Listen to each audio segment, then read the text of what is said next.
कैसे हो आप सब। मैं आज आप सब लोगों के लिए लेकर के आया हूँ एक बैनर फोटोशॉप में, जो कि आज हम बनाएंगे। जैसा कि आपके स्क्रीन पे इस वक्त दिख रहा है, ये इंडिया इंडिपेंडेंस डे बैनर है। मीन्स अगर आपकी कंट्री का, आप अगर आपके यहाँ हिंदी समझते हैं, आपकी कंट्री का जो भी इंडिपेंडेंस बैनर आप बनाना चाह रहे हैं, तो कुछ इस तरीके से आप चाहें तो बना सकते हैं। कलर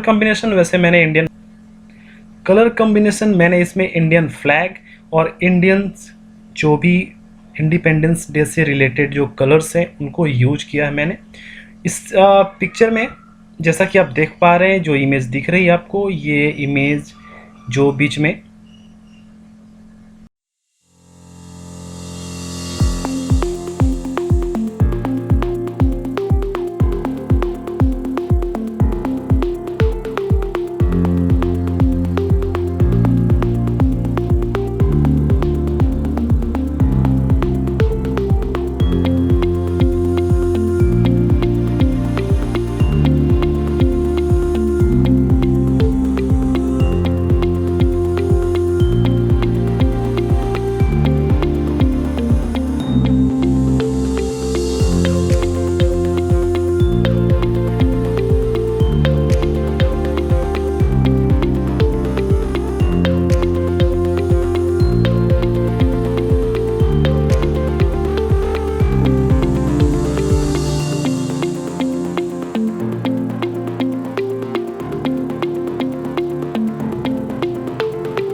सामने बिल्कुल परफेक्ट तैयार है।